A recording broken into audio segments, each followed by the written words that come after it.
The Spectral Coach of Blackadon by Anonymous. You have heard of such a spirit, and well you know the superstitious, idle-headed eld received and did deliver to our age this tale of Herne the Hunter for a truth. Merry Wives of Windsor. The old vicarage house at Talland, as seen from the Loo Road, its low roof and grey walls peeping prettily from between the dense boughs of ash and elm that environed it, was as picturesque an object as you could desire to see. The seclusion of its situation was enhanced by the character of the house itself. It was an odd-looking, old-fashioned building, erected apparently in an age when asceticism and self-denial were more in vogue than at present, with a stern disregard of the comfort of the inhabitant, and in utter contempt of received principles of taste. As if not secure enough in its retirement, a high wall, enclosing a courtelage in front, effectually protected its inmates from the prying passenger, and only revealed the upper part of the house, with its small Gothic windows, its slated roof, and heavy chimneys partly hidden by the evergreen shrubs which grew in the enclosure. Such was it until its removal a few years since, and such was it as it lay sweetly in the shadows of an autumnal evening 130 years ago, when a stranger, in the garb of a country labourer, knocked hesitatingly at the wicket gate which conducted to the court. After a little delay, a servant girl appeared, and finding that the countryman bore a message to the vicar, admitted him within the walls, and conducted him along a paved passage to the little, low, damp parlour where sat the good man. The Reverend Mr. Dodge was in many respects a remarkable man. You would have judged as much of him as he sat before the fire in his high-backed chair, in an attitude of thought, arranging, it may have been, the heads of his next Sabbath's discourse. His heavy eyebrows throwing into shade his spacious eyes, and indeed the whole contour of his face, marked him as a man of great firmness of character, and of much moral and personal courage. His suit of sober black and full-bottomed periwig also added to his dignity, and gave him an appearance of greater age. He was then verging on 60. The time and the place gave him abundant exercise for the qualities we have mentioned, for many of his parishioners obtained their livelihood by the contraband trade, and were mostly men of unscrupulous and daring character, little likely to bear with patience reflections on the dishonesty of their calling. Nevertheless, the vicar was fearless in reprehending it, and his frank exhortations were, at least, listened to on account of the simple honesty of the man, and his well-known kindness of heart. The eccentricity of his life, too, had a wonderful effect in procuring him the respect, not to say the awe, of a people superstitious in a more than ordinary degree. Ghosts in those days had more freedom accorded them, or had more business with the visible world than at present, and the parson was frequently required by his parishioners to draw from the uneasy spirit the dread secret which troubled it, or by the aid of the solemn prayers of the church to set it at rest forever.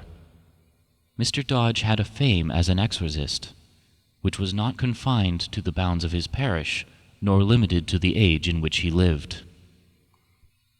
"Well, my good man, what brings you hither?" said the clergyman to the messenger. "A letter, may it please your reverence, from Mr. Mills of Lanreath," said the countryman, handing him a letter. Mr. Dodge opened it, and read as follows. My dear brother Dodge, I have ventured to trouble you at the earnest request of my parishioners with a matter of which some particulars have doubtless reached you, and which has caused, and is causing, much terror in my neighborhood. For its fuller explication, I will be so tedious as to recount to you the whole of this strange story as it has reached my ears, for as yet I have not satisfied my eyes of its truth. It has been told me by men of honest and good report, witnesses of a portion of what they relate, with such strong assurances that it behoves me to look more closely into the matter. There is in the neighborhood of this village a barren bit of moor which had no owner, or rather more than one, for the lords of the adjoining manors debated its ownership between themselves, and both determined to take it from the poor, who have for many years past regarded it as a common.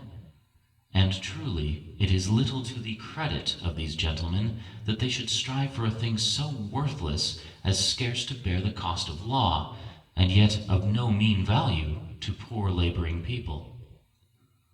The two litigants, however, contested it with as much violence as if it had been a field of great price, and especially one, an old man, whose thoughts should have been less set on earthly possessions which he was soon to leave, had so set his heart on the success of his suit that the loss of it, a few years back, is said to have much hastened his death.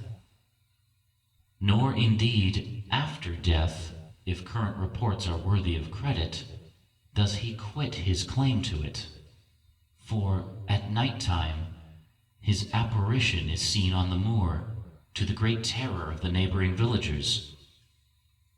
A public path leads by at no great distance from the spot, and on divers occasions has the laborer, returning from his work, been frightened nigh unto lunacy by sight and sounds of a very dreadful character.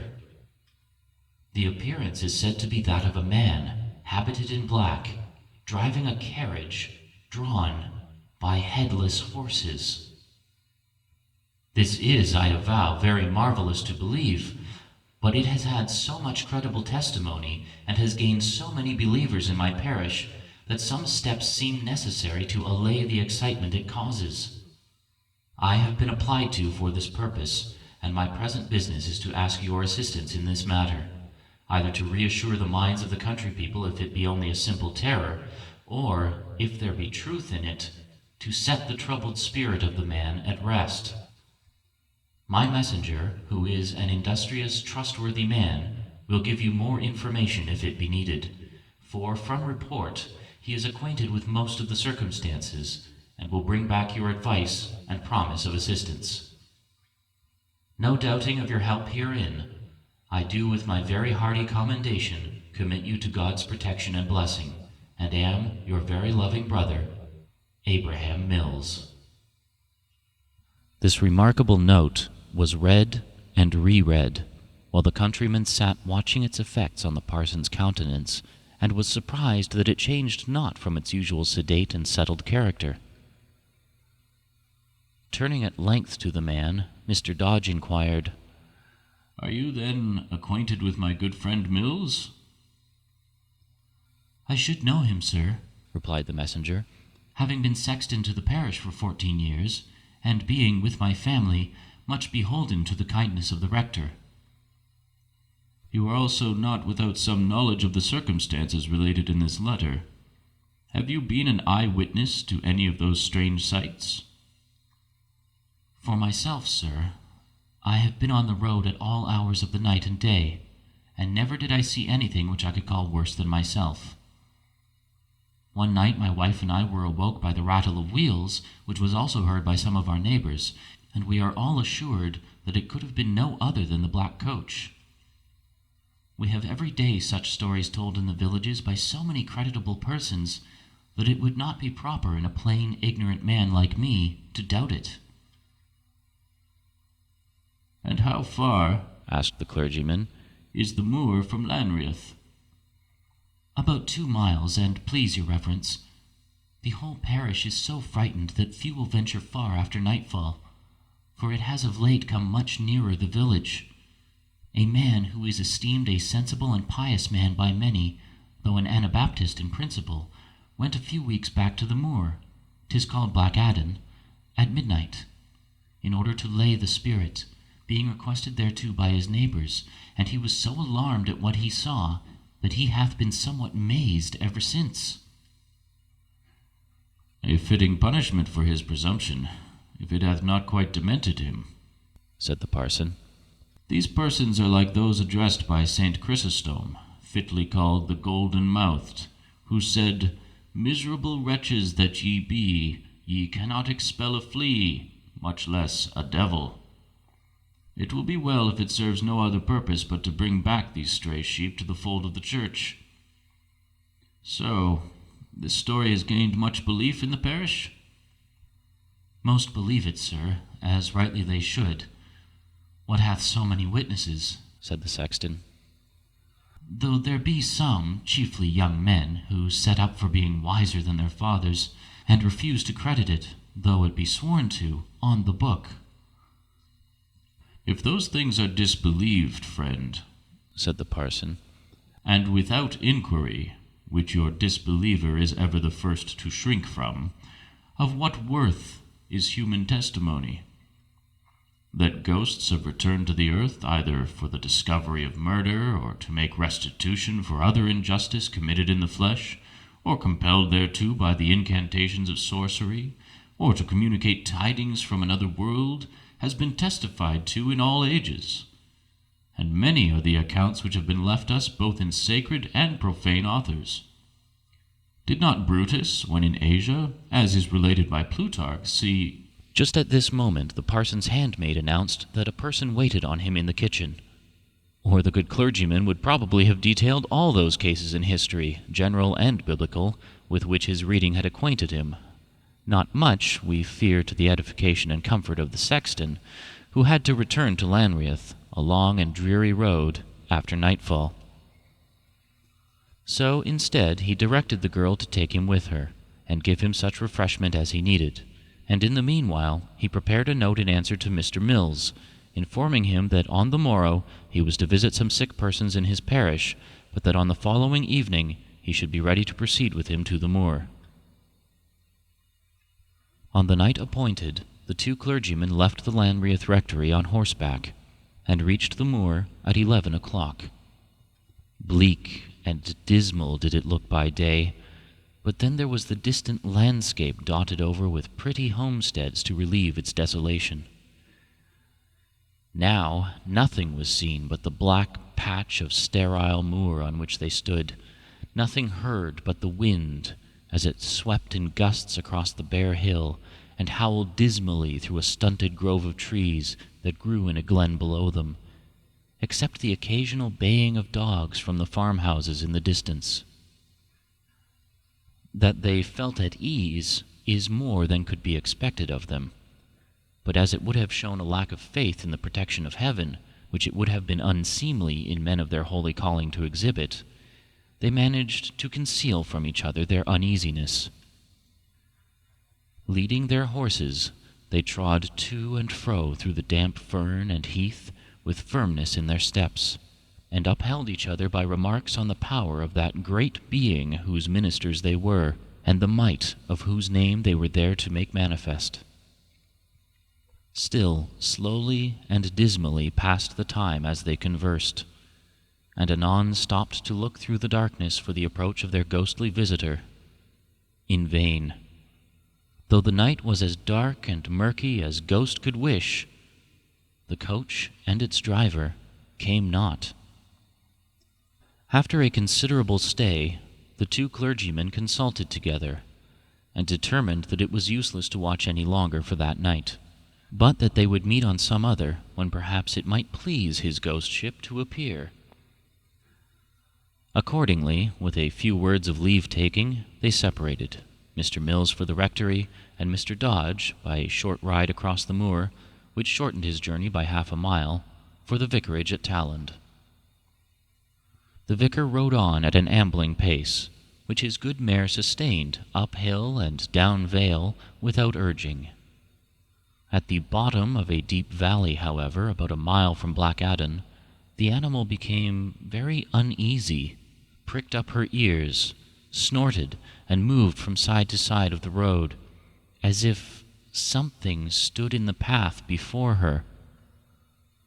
The parson tightened the reins and applied whip and spur to her sides, but the animal, usually docile, became very unruly, made several attempts to turn, and, when prevented, threw herself upon her haunches. Whip and spur were applied again and again, to no other purpose than to add to the horse's terror. To the rider nothing was apparent which could account for the sudden restiveness of his beast.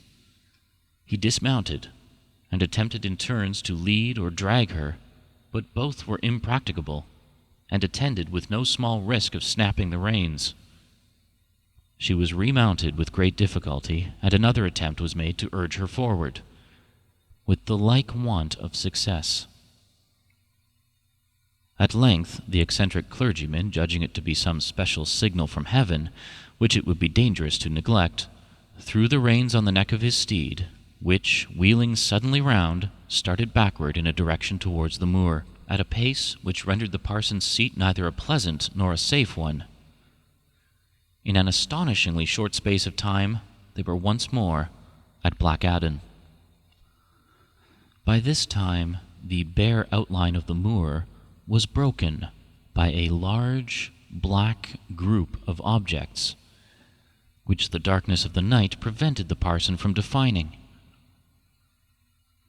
On approaching this unaccountable appearance, the mare was seized with fresh fury, and it was with considerable difficulty that she could be brought to face this new cause of fright. In the pauses of the horse's prancing, the vicar discovered, to his horror, the much-dreaded spectacle of the black coach and the headless steeds, and, terrible to relate, his friend Mr. Mills, lying prostrate on the ground before the sable driver.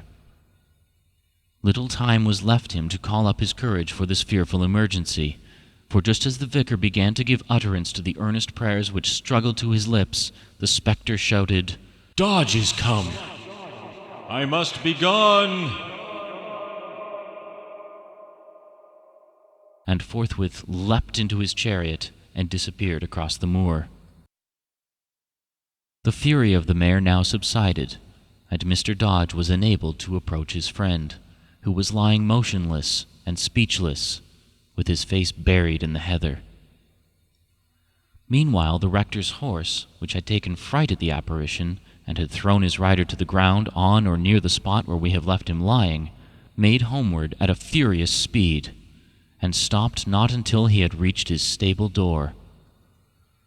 The sound of his hoofs as he galloped madly through the village awoke the cottagers, many of whom had been some hours in their beds. Many eager faces, staring with affright, gathered round the rectory, and added, by their various conjectures, to the terror and apprehensions of the family. The villagers, gathering courage as their numbers increased, agreed to go in search of the missing clergyman, and started off in a compact body, a few on horseback, but the greater number on foot, in the direction of Blackadon. There they discovered their rector, supported in the arms of Parson Dodge, and recovered so far as to be able to speak. Still, there was a wildness in his eye, and an incoherency in his speech, that showed that his reason was, at least temporarily, unsettled by the fright. In this condition he was taken to his home, followed by his reverend companion. Here ended this strange adventure, for Mr. Mills soon completely regained his reason. Parson Dodge got safely back to Talland, and from that time to this, nothing has been heard or seen of the black ghost or his chariot. Footnote: the Parson Dodge, whose adventure is related, was vicar of Talland from 1713 till his death, so that the name, as well as the story, is true to tradition. Bond, History of East and West Loo, says of him, "About a century since, the Reverend Richard Dodge was vicar of this parish of Talland, and was, by traditionary account, a very singular man. He had the reputation of being deeply skilled in the black art, and would raise ghosts, or send them into the Dead Sea, at the nod of his head. The common people, not only in his own parish but throughout the neighborhood, stood in the greatest awe of him, and to meet him on the highway at midnight produced the utmost horror. He was then driving about the evil spirits. Many of them were seen in all sorts of shapes, flying and running before him, and he pursuing them with his whip in a most daring manner. Not unfrequently he would be seen in the churchyard at dead of night, to the terror of passers-by. He was a worthy man, and much respected, but had his eccentricities.